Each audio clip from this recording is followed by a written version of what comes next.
ઉનાળાની કાળઝાળ ગરમીમાં અનેક વિસ્તારોમાં પાણીની સમસ્યા ઊભી થઈ છે।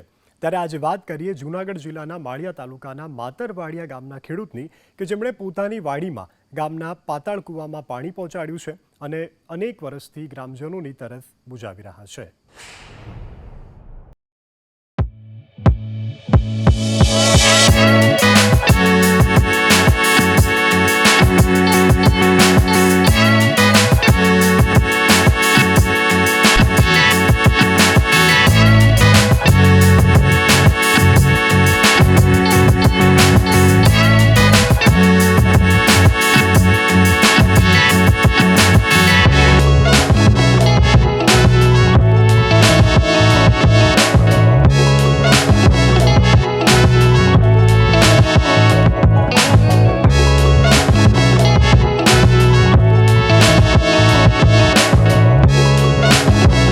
દીઠ 5000 લીટર પાણીનું વિતરણ થાય છે।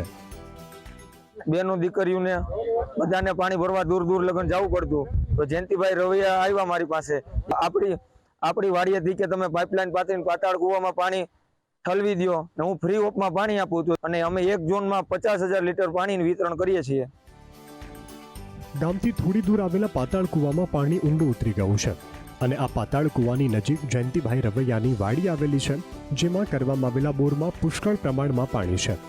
ગામ લોકોને પાણી માટે તળવળતા જોઈ અને જયંતિભાઈ સરવૈયાએ પોતાની વાડીમાંથી પાણી આપવા સહમતિ દર્શાવી, પરંતુ આ પાણી ઘર સુધી કેમ પહોંચાડવું તે મોટો પ્રશ્ન સર્જાયો હતો।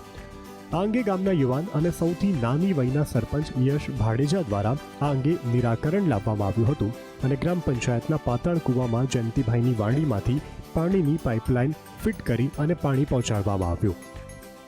મારા ગામમાં ઉનાળામાં 2-3 મહિના પાણીની સમસ્યા વધારે રહે છે અને મહિલાઓને થોડીક હેરાનગતિ થાય છે, માટે મને એવો વિચાર આવ્યો કે આપણે પાણી છે અને આપણી નજીક પાતાળ કૂવો છે, એટલે મેં સરપંચને વાત કરી। મેં કીધું ભાઈ આપણું પાણી છે અને આપણે કંઈ પૈસા લેવાના નથી અને તમે તારે લઈ જાઓ, અને 5 વર્ષથી હું દર વર્ષે ઉનાળામાં 2 થી 3 મહિના પાણી આપું છું। છેલ્લા 5 વર્ષથી અહીં પાણીની સમસ્યા છે। ગ્રામજનો કહે છે કે નર્મદા યોજનાની લાઇન નખાય પણ નબળા કામને લીધે પાણી મળતું નથી। આ સંજોગોમાં જયંતિભાઈ ગામની તરસ બુજાવે છે। અમારા ગામમાં 5 વર્ષથી આ પાણીની તકલીફ છે।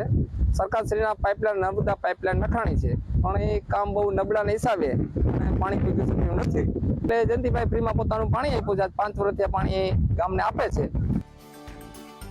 પોતાનું હિત સાધવું અને ગામના હિત માટે પોતે ઘસાવવું, આ બંને વસ્તુ અલગ છે। જયંતિભાઈ અને ગામના સરપંચ યશ ભાડેજાએ આ કરી બતાવ્યું અને અન્યને પણ માર્ગ ચીંધ્યો છે। કેતન ઓઝા, સંદેશ ન્યૂઝ, જૂનાગઢ।